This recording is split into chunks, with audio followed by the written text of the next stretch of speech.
नमस्कार। जय श्री महाकाल, नारायण नारायण, जय माता दी। हम आपको बताना चाहेंगे कि इस वर्ष जो शारदीय नवरात्र है, वह 15 अक्टूबर 2023 से प्रारंभ हो रहे हैं और जो 23 अक्टूबर को जो है नवमी तिथि रहेगी और 24 अक्टूबर को जो है दशहरे का पर्व मनाया जाएगा। हम आपको बताना चाहेंगे इस नवरात्रि में यदि इस नवरात्रि का आप पूर्ण लाभ लेना चाहते हैं तो माँ भगवती की आराधना करें और माँ भगवती की आराधना का सबसे सरल व श्रेष्ठ उपाय है माँ भगवती की दुर्गा सप्तशती जी का पाठ करना।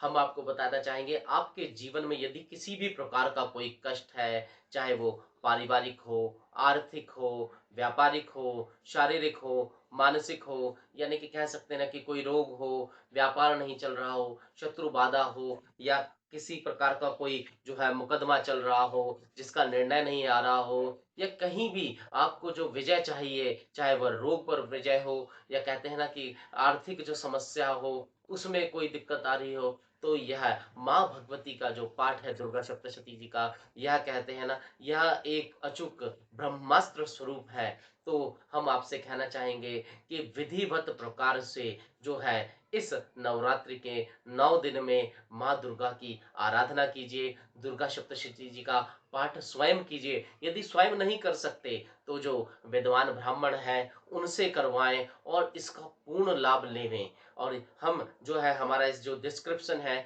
इसमें सभी जो है इसका विधि विधान लिख रहे हैं। आप यदि स्वयं करना चाहें तो स्वयं उसको पढ़कर भी अपना जो है दुर्गा सप्तशती जी का पाठ कर सकते हैं। जरूरी नहीं कि आप संस्कृत में ही जो है दुर्गा सप्तशती जी का पाठ करें, आप जो उसमें हिंदी में लिखा होता है उसमें भी जो है माँ भगवती के दुर्गा सप्तशती जी का पाठ कर सकते हैं। और हम आपको बताएं इस पृथ्वी पर ऐसा कोई कष्ट नहीं है कि जिसका जो कहते हैं ना कि जिससे उभरने का जो है हल दुर्गा सप्तशती जी ना हो। इसमें जो भगवती के 360 स्वरूपों का जो है वर्णन है, उनकी आराधना है, जिसमें महासरस्वती, महालक्ष्मी और महाकाली तीनों को ही जो है भिन्न भिन्न रूपों में जो है उनकी जो है प्रार्थना की गई है।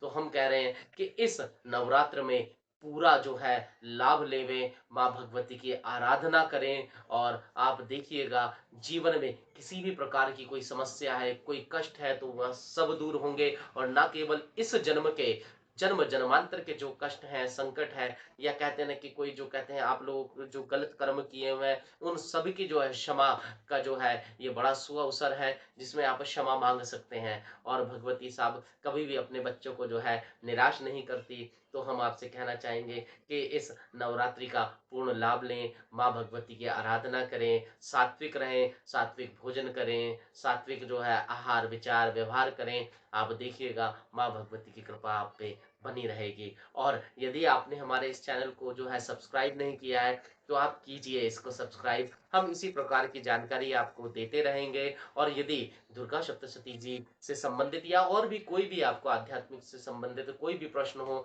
तो आप हमें कमेंट बॉक्स में लिख के भेज सकते हैं। हम उसका समय अनुसार आपको जो है जवाब अवश्य देंगे। जो भी दुर्गा सप्तशती जी को पाठ की जो विधि है वह हम पूरा डिस्क्रिप्शन में जो है लिख रहे हैं, आप पढ़िएगा। और फिर भी समझ ना आए या कुछ भी प्रश्न हो तो आप हमसे पूछ सकते हैं। आप पे माँ भगवती की जो है कृपा बनी रहे। जय माता दी, जय श्री महाकाल, नारायण नारायण।